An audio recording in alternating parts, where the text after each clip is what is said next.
अस्सलाम वालेकुम दोस्तों ऐं साथियों। सैयद अहमद बुखारी अवां जी ख़िदमत में हाज़िर आहियां। हमेशह वांगुरु असां कुझु अहिड़नि मसइलनि ते कुझु अहिड़नि मौज़ूअनि ते ॻाल्हाईंदा आहियूं जंहिं ते असांजे समाज में तमामु घटि ॻाल्हायो थो वञे ऐं ॻाल्हायो वियो आहे। तमामु घटि कमु थियो आहे उन्हनि ते, ऐं उहा आहे मेंटल हेल्थ। ऐं उन खां अलावा importance of technology, artificial intelligence. पोइ हिननि मौज़ूअनि खे डिस्कस करण जे लाइ मूं सां गॾु अॼु हिकु शख़्सियत आहिनि। साईं जन जो तारुफ़ त तमामु मतिलबु डिघो आहे। साईं जन पाण कोशिशि कंदुमि, साईं खे अर्ज़ु कंदुमि त पाण पंहिंजो थोरो शार्ट इंट्रोडक्शन कराए त बहितर आहे।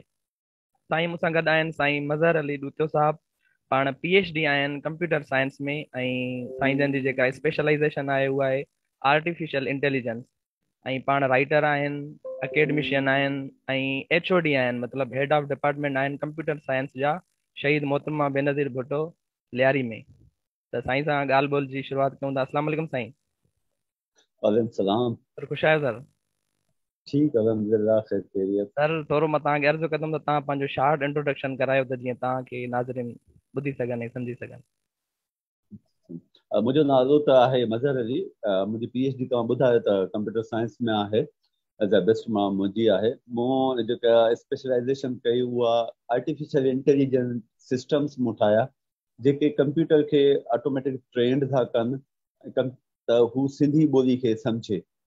सिंधी ॿोली खे सिंधी ग्रामर, अंग्रेजी ग्रामर ऐं यूनिवर्सल ग्रामर मुताबिक़ सम्झे, उनखे एनालाइज़ करे, उनजे मॉर्फोलॉजिकल एनालिसिस करे ऐं डिफरेंट जेके बि लिंग्विस्टिक्स जा टाइप पार्ट्स आहिनि, टूल्स आहिनि, उन मुताबिक़ सिंधी ॿोली खे हू एनालाइज़ करे। त इहो ॾाढो लेटेस्ट वर्क हो। ऐं सेंटीमेंट्स खे एनालाइज़ करे जेके सिंधी टेक्स्ट में मौजूदु आहिनि उन्हनि खे करे। इन हवाले सां मूं काफ़ी कार्पस ठाहिया आहिनि, डेटा सेट ठाहिया आहिनि। ऐं उन डेटा सेट जे बुनियाद ते जेको मां नॉम चॉम्स्की जो मॉडल यूज़ कयो, जेके गूगल ऐं स्टैनफोर्ड गॾु हिकु प्रोजेक्ट जी शिकिल में आंदो आहे, यूनिवर्सल डिपेंडेंसी फ्रेमवर्क। उन में मूं सिंधी ॿोली खे मुंहिंजी सिंधी ॿोली खे उते शामिल कयो वियो आहे। उहो कमु सॼो मूं कयो। त मां पहिरियों सिंधी आहियां, पहिरियों पाकिस्तानी आहियां, ऐं सिंधी पाकिस्तान जी पहिरीं ॿोली आहे जेका यूनिवर्सल डिपेंडेंसी फ्रेमवर्क में आई आहे, जेका स्टैनफोर्ड ऐं गूगल जो हिकु प्रोजेक्ट आहे। ॿी पाकिस्तान में काई बि ॿोली न आहे। ॿियो जेको मुंहिंजो कमु आहे उहो आहे टेक्नोलॉजी ते, आर्टिफिशियल इंटेलिजेंस ते। त मुख़्तलिफ़ जेके रियल वर्ल्ड प्रॉब्लम आहिनि, जेके दुनिया में जेके प्रॉब्लम्स आहिनि, असां आर्टिफिशियल इंटेलिजेंस जा मुख़्तलिफ़ टूल यूज़ करे, IoT ऐं ब्लॉकचेन ऐं मुख़्तलिफ़ ॿियूं शयूं उन्हनि खे इस्तेमालु करे असां इन्हनि प्रॉब्लम खे सॉल्व कयूं। ॿियो उन्हनि ते कमु कयां पियो। ठीकु आहे सर। सवालनि जो सिलसिलो अव्हां सां शुरू था कयूं। मुंहिंजो पहिरियों सवाल अव्हां खां इहो हूंदो त हिकिड़ो राइटर आहे एरिक फ्रोम, तमामु जी। मशहूरु हिकिड़ो जर्मन साइको एनालिस्ट आहे, राइटर आहे। उन पंहिंजे किताब में केतिरनि ई मतिलबु जाइनि ते इहो मेंशन कयो आहे त माज़ी जो वॾे में वॾो मसइलो इंसाननि सां इहो हो त हू मतिलबु ग़ुलामी वारे ज़ंजीरनि में जकड़ियल हुया, ऐं फ्यूचर जो वॾे में वॾो मसइलो इहो हूंदो त इंसान जा जेके मिज़ाज आहिनि उहे रोबोटिक्स थी वेंदा। मतिलबु रोबोट्स जो हुजणु या इंसानी मिज़ाज रोबोटिक्स थियणु फ्यूचर जो वॾे में वॾो मसइलो आहे। सर इनखे तव्हां कीअं था ॾिसो, थोरो इनखे क्लियर कजो। हाणे ॾिसो, जेको एरिक जो हो क्राइसिस, आइडेंटिटी क्राइसिस, नो डाउट उहो इशू रहियो आहे, हिन वक़्तु बि आहे। ऐं फ्यूचर रोबोटिक त आहे। आर्टिफिशियल इंटेलिजेंस जेके असीं ॾिसूं था, अञा रोबोटिक खां बि अॻिते आहे। दुनिया अञा ॿी आहे। रोबोट जस्ट पार्ट आहे उन दुनिया जो, पर रोबोटिक खां ॿियूं इलाही शयूं आहिनि जंहिंमें तव्हांजा ट्रांसह्यूमन आहे, पोस्ट ह्यूमनिज़म आहे, ऐं ॿियूं पंहिंजो इहा आहे DNA RNA ते जेका थी असांजी इंजीनियरिंग, उहे इलाही इशूज़ आहिनि। त नो डाउट इहो प्रॉब्लम कंहिं हद ताईं रहंदो। छाकाणि त जॾहिं हीअ दुनिया जेका मॉडर्न टेक्नोलॉजी में हाणे डे बाय डे इन्वॉल्व थींदी थी वञे ऐं दुनिया रिप्लेस थींदी थी वञे, जेको असांजो नॉर्म्स आहिनि, जेका असांजी नेचुरल लाइफ आहे, उहा हाणे चेंज थींदी थी वञे, टेक्नोलॉजी में चेंज थी थी वञे ऐं टेक्नोलॉजी असां ते हावी थींदी थी वञे। हिन में को बि शक न आहे। त नो डाउट असांजी आइडेंटिटी जो प्रॉब्लम फ्यूचर में बि रहंदो इन टेक्नोलॉजी जे करे। ऐं रोबोटिक माइंड नो डाउट उहो बि असां ते असरु करे थो। माण्हू मशीन थींदो पियो वञे। हिन टेक्नोलॉजी दौर में माण्हू मशीन थींदो पियो वञे, त उन जो बि असां ते असरु आहे। ऐं उहो आइडेंटिटी क्राइसिस बि उन सां ई आहे, लाॻापियल आहे। त इहो इशू कंहिं हद ताईं हलंदो, बिल्कुलु हलंदो। पर जेको फ्यूचर जी दुनिया आहे उहा ॾाढी डिफरेंट आहे, उहा यूनिवर्सल आहे।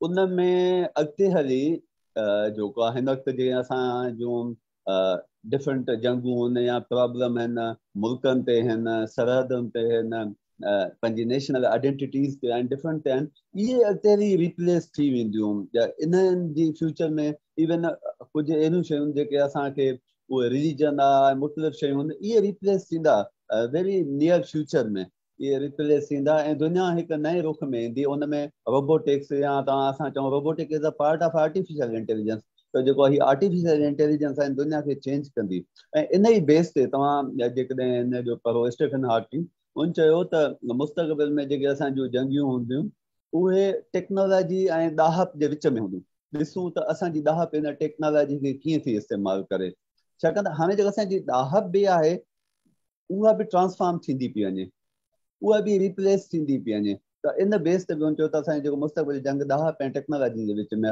ॾिसूं था असांजी ॾाहप इन टेक्नोलॉजी खे कीअं इस्तेमालु करे थी या इन जंग में हू हाराए थी या खटे थी सही सर अॼुकल्ह हिकिड़ो इख़्तिलाफ़ आहे मतिलबु तमामु जायुनि ते पढ़ण लाइ बि मिले थो ॿुधण जे लाइ बि मिले थो कॉन्सेप्ट आहे हिकिड़ो कॉन्सेप्चुअल क्लैरिटी उन जे हवाले सां असांजे समाज में आहे या न आहे उहो हिकिड़ो अलॻि मसइलो आहे पर उहो हिकिड़ो इख़्तिलाफ़ आहे कॉन्सेप्ट आहे पोस्ट ह्यूमनिज़म जो मतिलबु जंहिंखे सिंधी में इंसानियत पुॼाइण चयो वञे थो इन जो छा मतिलबु आहे सर इन खे थोरो क्लियर कंदा हलो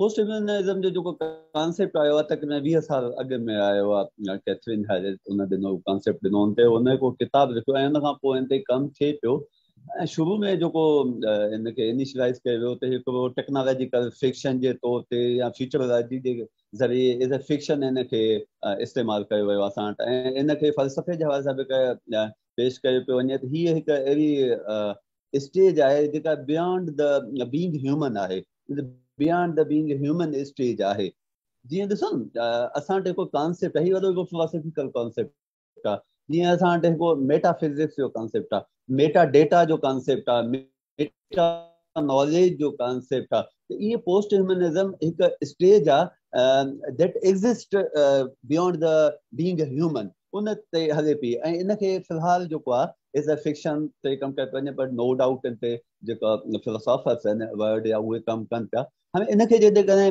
असीं टेक्नोलॉजिकली ॾिसूं त छा फ्यूचर में जेको असां जेको पोस्ट ह्यूमनिज़म जो कॉन्सेप्ट आहे त इहो छा हूंदो त इन वारे सां तव्हांखे ॿुधाईंदो ही ॾाढो मुंहिंजे ख़्याल में अहम सुवालु आहे जंहिंजी असांखे ख़बर हुजणु घुरिजे त ह्यूमन डेवलपमेंट तव्हां ॾिसो जेको पहिरें सवाल में बि चयो त असां टेक्नोलॉजिकली रिप्लेस था थियूं ऐं इहो ई स्टीफन हॉकिंग बि चयो त ॾिसूं त फ्यूचर में इहा जंग ॾाहप थी खटे या असांजे टेक्नोलॉजी थी खटे उहो इन बेस ते बि आहे हाणे हिन में छा पियो थिए असां टेक्नोलॉजी सां हिन वक़्तु मर्ज थींदा पिया वञूं हिन वक़्तु रोबोट जे हवाले सां रोबोट में असांजी जेका इंटेलिजेंस आहे ह्यूमन इंटेलिजेंस उहा रोबोट में कन्वर्ट थींदी पंहिंजी हिकु ॻाल्हि असांखे सम्झणी पवंदी जेका ह्यूमन नेचर आहे उहा यूनिवर्सल आहे जेका बि नेचर जी डेवलपमेंट आहे उहा यूनिवर्सल आहे असीं छा कयो आहे मज़हबनि जे बुनियाद ते क़ौमनि जे बुनियाद ते सकाफ़तनि जे बुनियाद ते तहज़ीबुनि जे बुनियाद ते ऐं मुख़्तलिफ़ इकोनॉमी ऐं सोशल बुनियादनि ते असां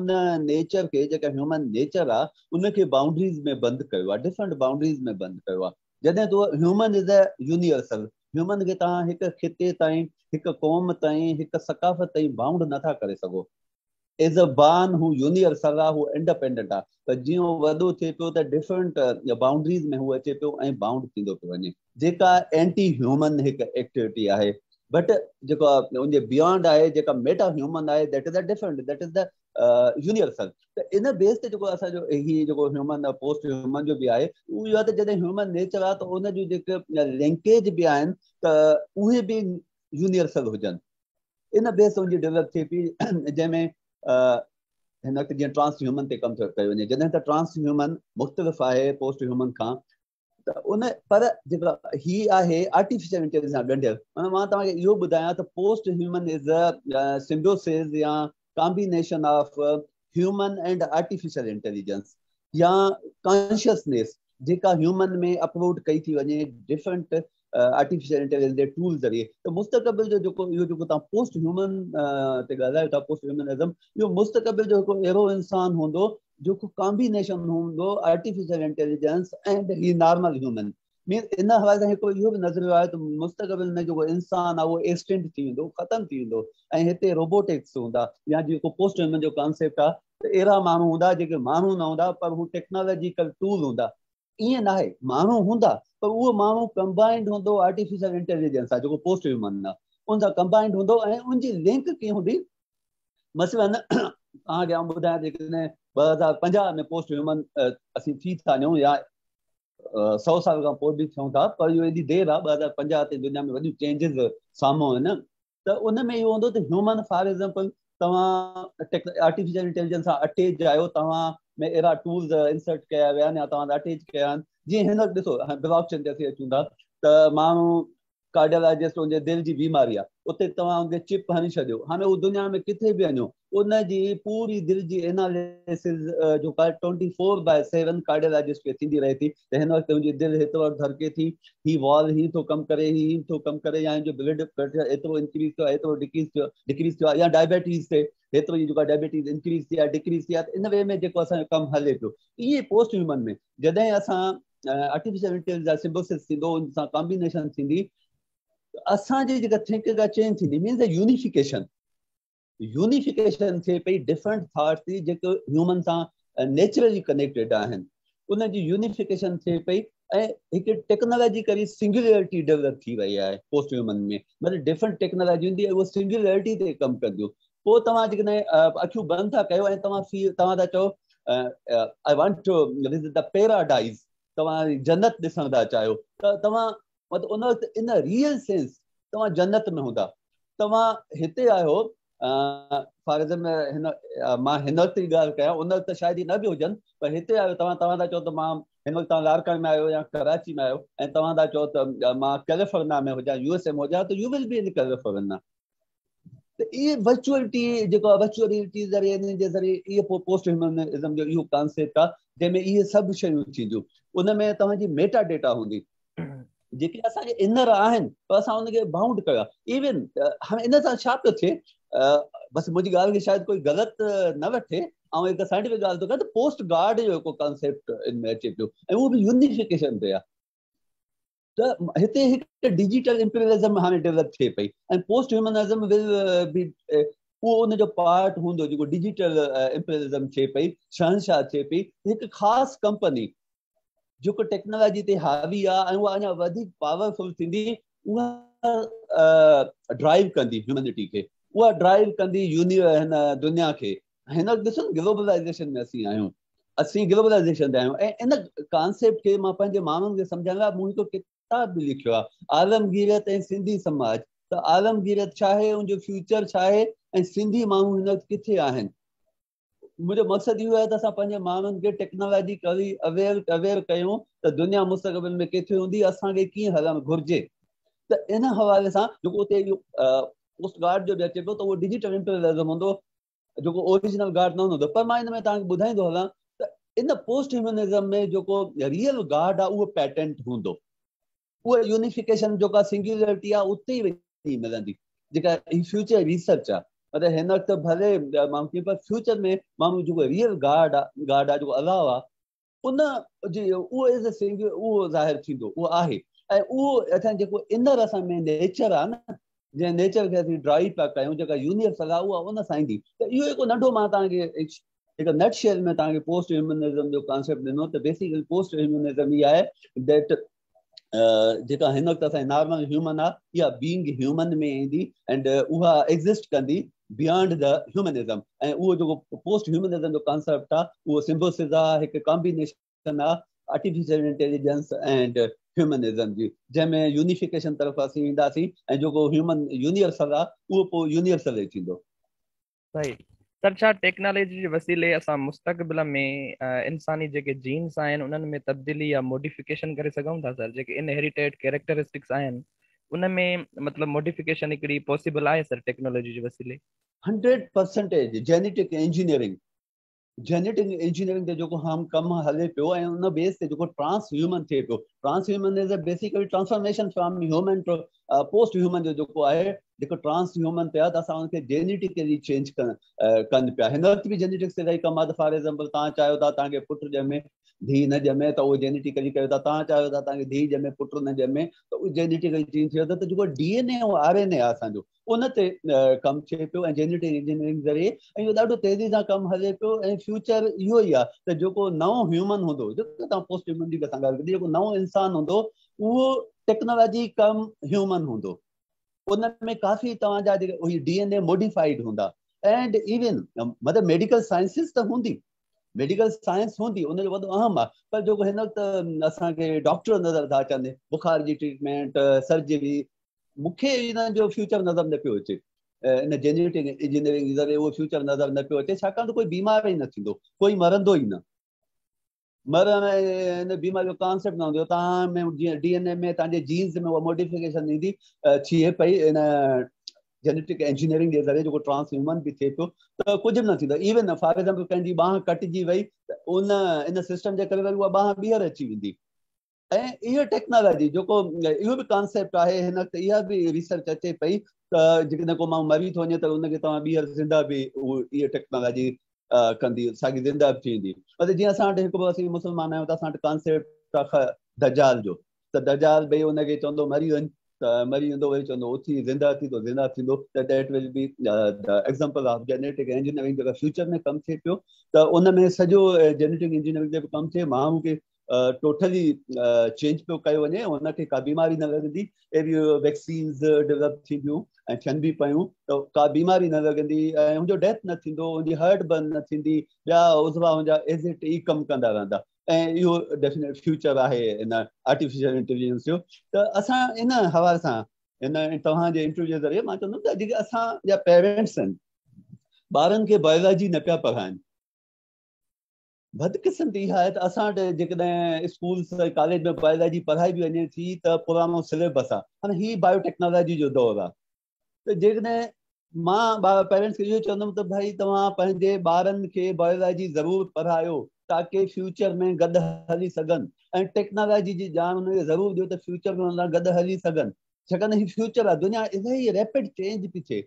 असां त अञा एतिरनि नंढनि हिकु पेटी इशूज़ में बि आहियूं त हीउ दहिरियो आहे, हीउ काफ़र आहे, हिनखे क़तल कयो, हिनखे हीउ कयो, या दुनिया हीअं थी वई, फलाणो माण्हू हीअ आहे, हीउ माण्हू। असां हिक ॿिए जे लेक पुलनि में आहियूं ऐं पंहिंजा नज़रिया ठाहे इंप्लीमेंट था कयूं। टेक्नोलॉजी दुनिया खे चेंज थी करे, रैपिड चेंज पिया अचनि। हीअ सभु थॉट हलिया वेंदा ऐं स्टीफन हॉकिंग वरी साॻी ॻाल्हि त ॾाहप ऐं टेक्नोलॉजी विच में जंग आहे। मींस ॾाहप पंहिंजे पाण खे कीअं बचाए थी, उन टेक्नोलॉजी खे महदूद कीअं करे थी।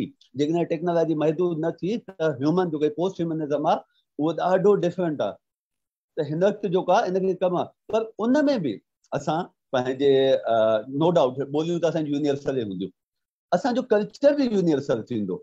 जेको यूनिवर्सल कल्चर आहे उहो ई असांजे पोस्ट ह्यूमनिज़म में उहो अप्लाई थींदो, ऐं ॿोलियूं जेके यूनिवर्सल हूंदियूं। एंड वी आर लकी त सिंधी ॿोली 2000 मई 2020 में इन यूनिवर्सल ग्रुप में अची वई आहे। एंड अल्हम्दुलिल्लाह आई एम प्राउड के भाई उहो कमु मूं कयो आहे, उनखे उते कयो आहे। त जेको तव्हांजो सवाल अॻिते सॉरी आउं हलियो वियुमि त डेफिनेटली जीन्स ते कमु हले पियो, जीन्स चेंज बि थियनि पियूं ऐं मॉडिफाई बि थियनि पियूं, DNA RNA इन्हनि सभिनि ते कमु थिए पियो।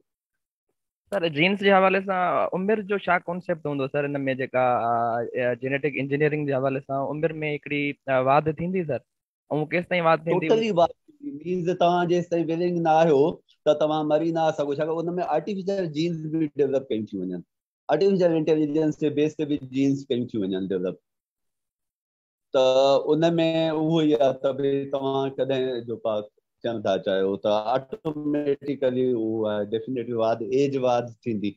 ऐं ही इन्वायरमेंट न हूंदी जेका इन्वायरमेंट असीं हाणे ॾिसूं पिया। सही सर।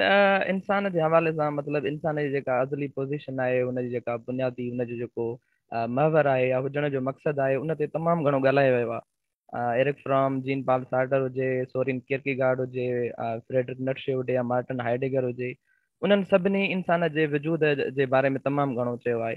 एरिक फ्रॉम जो जेको मुख़्तलिफ़ जेको मेन पॉइंट आहे उहो आहे त इंसान नेचर खां हिकिड़ो विछड़ियल आहे, ऐं उनजो बुनियादी मक़सदु इहो आहे त हू जेके ह्यूमन बींग्स आहिनि सोसाइटी में उन्हनि सां कनेक्ट थिए, उन सां हिकिड़ो यूनियन रखे। हाणे हिन साइबरनेटिक्स वारे दौर में या पोस्ट ह्यूमनिज़म में इंसाननि सां रिलेशन जे जेको बुनियादु हूंदो उहो छाजो हूंदो, मतिलबु छाजे बेसिस ते उहे हिक ॿिए सां रिलेशन रखंदासीं? हाणे ॾिसो, एरिक सही चयो, पर मां तव्हांखे इहो ॿुधायो त ह्यूमन बेसिकली यूनिवर्सल आहे, ऐं ह्यूमन जॾहिं यूनिवर्सल आहे त उनजी नेचर बि यूनिवर्सल आहे, ऐं हू जंहिं नेचर मुताबिक़ लाइफ गुज़ारे पियो, जंहिं नेचर खे एंजॉय करे पियो, उहा बि यूनिवर्सल आहे। अनफॉर्चुनेटली कंहिं प्रॉब्लम जे करे, कंहिं नज़रियनि जे करे ह्यूमन बाउंड थी वियो आहे। त फ्यूचर जो जेको ह्यूमन आहे उहो हाणे ईअं कहिड़ो न हूंदो जीअं हिन वक़्तु असीं आहियूं। हू डेफिनेटली टेक्नोलॉजिकल ह्यूमन हूंदो, ऐं हुनखे तव्हां हिकु जॻह ते बाउंड न कंदो। मसइलन तव्हां अॼु आयो त तव्हां अॼु हिते रारकाइम में आहियो, ऐं सुभाणे तव्हां ॿिए हंधि किथे वञण था चाहियो त तव्हां मूव करे सघो था, तव्हां वटि का बाउंड्री न हूंदी। त उन वजह सां ह्यूमन जो जेको तालुक आहे उहो हूंदो त सभिनी सां, सर जंहिं इहा सां जेका हू चाहे थो। इहो जेको मूवमेंट आहे मुंहिंजो, उहो फिज़िकल हूंदो या मेंटल हूंदो सर? मुंहिंजो जेको जेको वजूद फिज़िकल आहे। बि हूंदो, मेंटल बि हूंदो, ॿई। मतिलबु अच्छा। फिज़िकल बि तव्हां चाहियो त उन वक़्तु तव्हांजो स्ट्रक्चर इहो आहे त तव्हां ॿिए किथे बि मूव करे सघो था। उन वक़्तु ट्रांसपोर्टेशन जा वेज़ टोटली डिफरेंट हूंदा, ऐं उहे डिज़ाइन थी चुका आहिनि, ऐं उन्हनि ते स्टिल कमु थिए पियो। त उहा बाउंड्री न हूंदी त हाणे तव्हां हिते आयो, तव्हांखे वीज़ा खपे, तव्हांखे पासपोर्ट खपे, नो। तव्हांजी नेशनैलिटी न आहे, नो। ह्यूमन उहो ई यूनिवर्सल थींदो, जीअं यूनिवर्सल हुयो अॻु में, जीअं शुरू में हुननि यूनिवर्सल हो। तव्हां ॾिसो, जेकॾहिं 1000 सदियूं अॻु में पोइ हिते हलिया वञो त ह्यूमन त बेसिकली यूनिवर्सल, का बाउंड्री न हुई। जेकॾहिं 5000 असां साल पोइ ते वञूं त का बाउंड्री त न हुई ह्यूमन जी। सही। सर इंसान इन पोस्ट ह्यूमनिज़म में एलियनेशन जो शिकार थींदो, या एलियनेशन जेका अकेलाई पए उन खे ओवरकम कंदो कंहिं हद ताईं सर? ऐं फिज़िकली त नज़र ईंदो, फिज़िकली नज़र ईंदो त भई उहो लोनलीनेस में हलियो वेंदो, पर वर्चुअली उहो न हूंदो। छाकाणि न वर्चुअली तव्हां चाहियो त तव्हांखे हीअ किताबु पढ़णो आहे, उहो किताबु तव्हांजे साम्हूं हूंदो। तव्हां चाहियो त हिन वक़्तु मां जीअं तव्हांखे ॿुधायो, तव्हां पैराडाइज में वञणु था चाहियो, तव्हां अमेरिका वञणु था चाहियो, तव्हां कंहिं वेली में वञणु था चाहियो, you will be there virtually. त उहा उनजी न हूंदी। हू जेको हू चाहे त मां हाणे पंहिंजे फैमिली सां मीटअप करणु थो चाहियां, त उहो बि करे सघे थो। त फिज़िकली इहो आहे त हू पंहिंजे हिकु स्ट्रक्चर में हूंदो, पंहिंजे लाइफ में हूंदो, जेको उनजो कमु हूंदो उते हूंदो, पर हू मूव कंदो। मूं तव्हांखे ॿुधायां, सिंथेसिस हूंदो, हिकु कॉम्बिनेशन हूंदी पोस्ट ह्यूमनिज़म में, माण्हू ऐं उन सां आर्टिफिशियल इंटेलिजेंस जा जेके टूल हूंदा, ऐं उन जे पोयां हिकु एल्गोरिथम्स आहिनि। साईं हाणे अदब जे इहो ई हवा सबबु आहे त मां उहो कुझु ॾींहं अॻु में फेसबुक ते रखियो त हाणे असांजे अदीबनि खे बि चेंज थियणु घुरिजे, उहो पंहिंजा राइटअप चेंज कनि। अदब जे हवाले सां तव्हां ॻाल्हि कई, अदीबनि जे हवाले सां, त पोस्ट ह्यूमनिज़म में मतिलबु जेनेटिक इंजीनियरिंग जे हवाले सां जेको इहो दौर हूंदो, उन में अदब जा मौज़ू छा हूंदा सर? छो त अदब त हिकिड़ो वजूदी वारदातुनि जी हिकिड़ी मतिलबु इज़हार आहे। त अदब जा मौज़ू कंप्लीटली चेंज थी वेंदा, या इहे साॻिया ई रहंदा? ऐं उन में जेके क्लासिकल अदब आहे, जीअं लतीफ़ सरकार जो हिकिड़ो जेके तहरीरूं आहिनि, या ॿिया दुनिया जा ॿिया जेके अज़ीम राइटर्स आहिनि, उहे एप्लीकेबल, उन्हनि जो जेको वर्क आहे उहो एप्लीकेबल रहंदो या न रहंदो सर? हा, एप्लीकेबल हूंदो। हाणे ॾिसो, अदब हमेशह जेके समाज में अमल थियनि था उनखे पेश करे थो।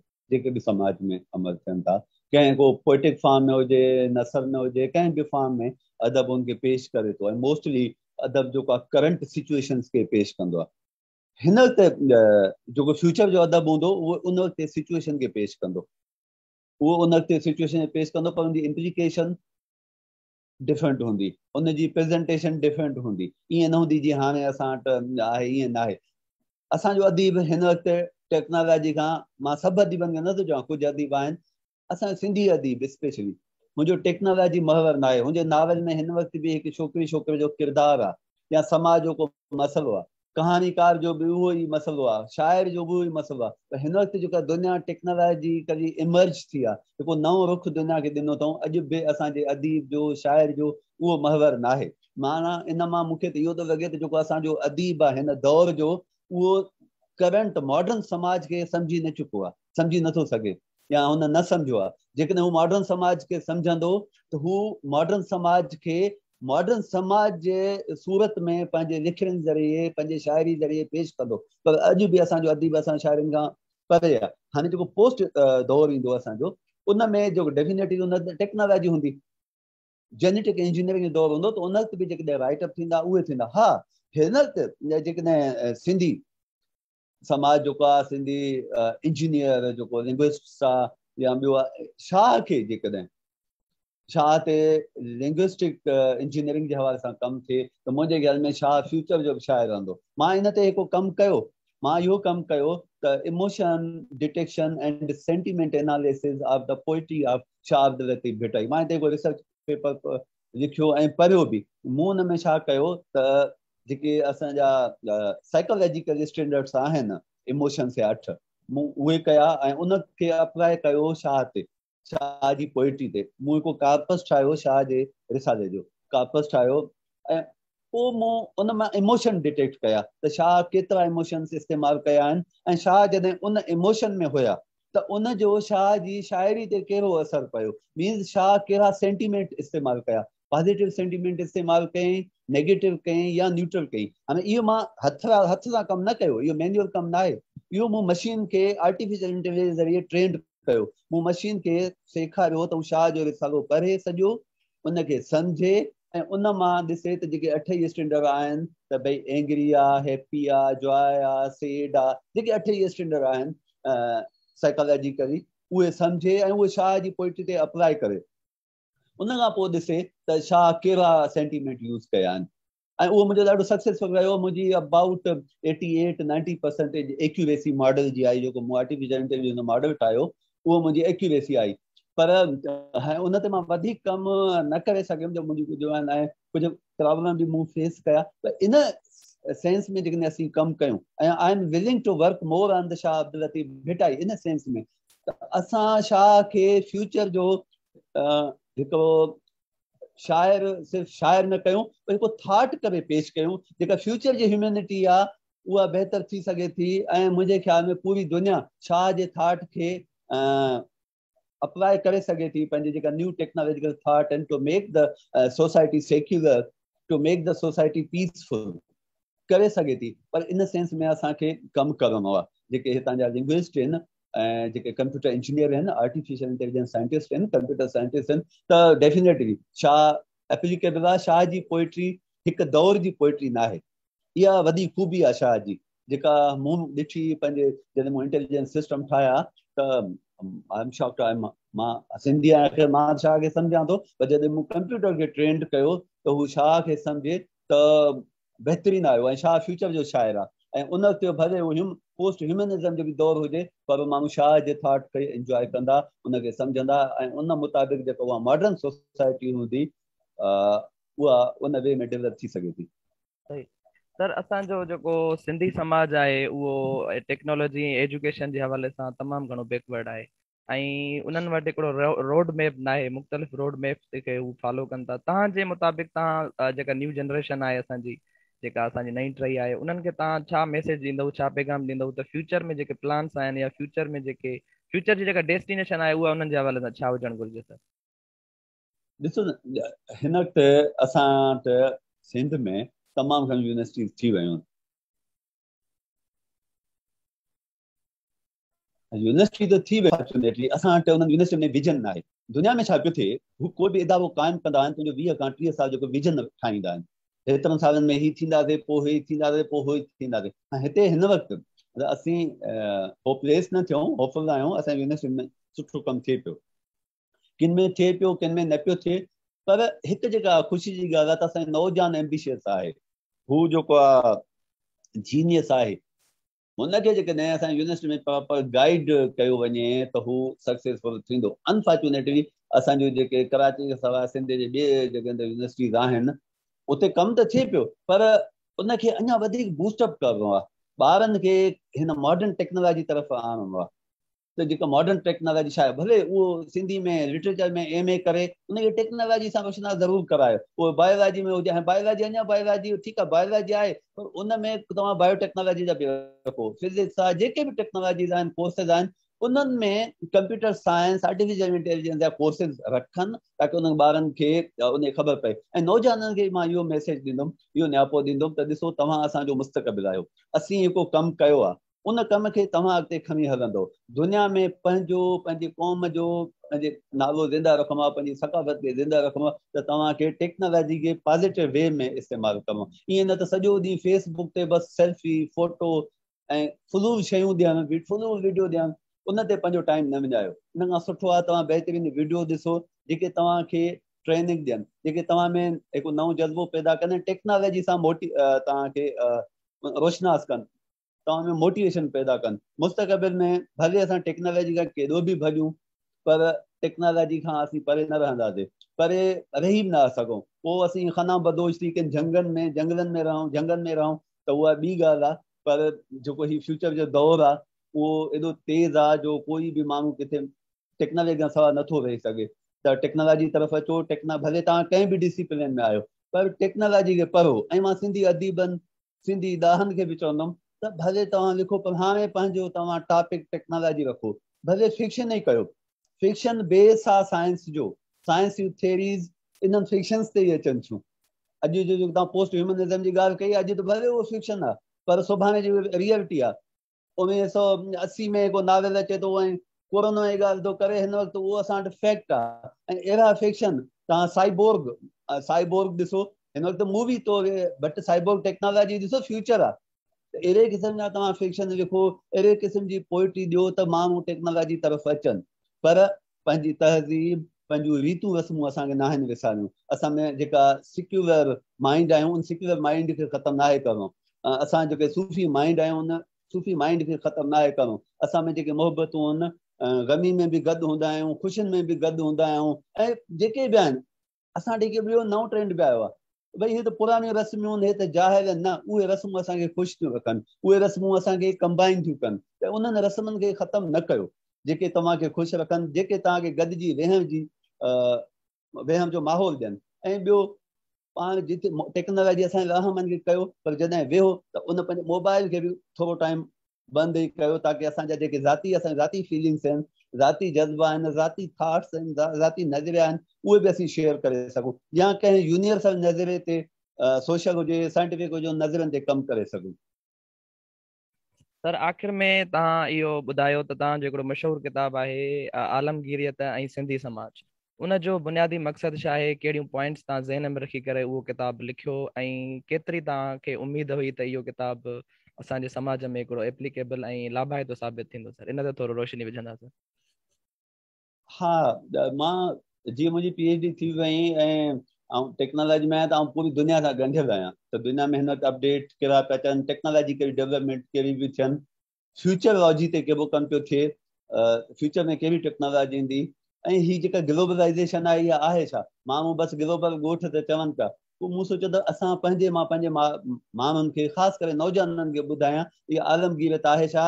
नेशनलाइज़ेशन छा हुई जॾहिं मुल्क बाउंड्रीज़ में हुया? UNO छा आहे? ऐं हाणे जेका ग्लोबलाइज़ेशन आहे, इहा छा आहे?